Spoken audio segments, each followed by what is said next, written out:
10 محرم کے روزے کی فضیلت۔ یوم عاشوراء یعنی 10 محرم کے دن اور اس کے روزے کی فضیلت اس مہینے کے عام دنوں سے بھی زیادہ ہے۔ ایک تو خود 10 محرم کی وجہ سے اور دوسرا محرم کے مہینے کی وجہ سے۔ اس دن حضرت موسیٰ علیہ السلام کو اللہ تعالیٰ نے فرعون سے نجات عطا فرمائی تھی۔ یہود و نصارہ اور قریش مکہ اس دن کی فضیلت کے قائل تھے اور اس دن کی تعظیم کیا کرتے تھے۔ زمانہ جاہلیت میں کعبہ کو غلاف بھی اس دن پہنایا جاتا تھا۔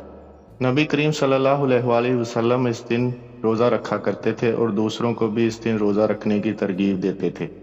نیز رمضان کے روزے فرض ہونے سے پہلے اس دن کا روزہ فرض تھا، جو کہ بعد میں منسوخ ہو گیا، مگر پھر بھی اس دن کے روزے کی فضیلت یہ بیان کی گئی ہے کہ اس سے 1 سال کے صغیرہ گناہ معاف ہو جاتے ہیں۔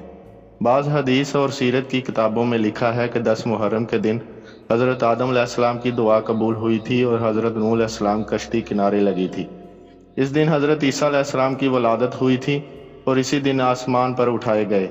اسی دن حضرت یونس علیہ السلام کو مچھلی کے پیٹ سے خلاصی ملی اور اسی دن ان کی امت کا قصور معاف ہوا، اور اسی دن حضرت یوسف علیہ السلام کنویں سے نکالے گئے، اور اسی دن حضرت ایوب علیہ السلام کو مرض سے صحت عطا ہوئی، اور اسی دن حضرت ادریس علیہ السلام آسمان پر اٹھائے گئے، اور اسی دن حضرت ابراہیم علیہ السلام کی ولادت ہوئی، اور اسی دن حضرت سلیمان علیہ السلام کو ملک عطا ہوا، اور اس کے علاوہ اور بھی واقعات اس دن کے متعلق لکھے گئے ہیں۔ اس قسم کے واقعات اور روایت میں اگرچہ محدثین حضرات نے کلام کیا ہے، مگر اس سے بھی مجموعی طور پر کسی نہ کسی درجہ میں اس دن کی فضیلت اور عظمت ظاہر ہوتی ہے۔ رمضان سے پہلے 10 محرم کے روزے فرض تھے۔ ام المومنین حضرت عائشہ صدیقہ رضی اللہ تعالی عنہا سے روایت ہے، رمضان کے روزے فرض ہونے سے پہلے لوگ 10 محرم کے دن روزہ رکھتے تھے اور 10 محرم کے دن کعبہ کو غلاف بھی پہنایا جاتا تھا۔ پھر جب اللہ تعالیٰ نے رمضان کے روزے فرض فرما دیے تو رسول اکرم صلی اللہ علیہ وسلم نے فرمایا، جو شخص 10 محرم کا روزہ رکھنا چاہے وہ رکھ لے، جو چھوڑنا چاہے وہ چھوڑ دے۔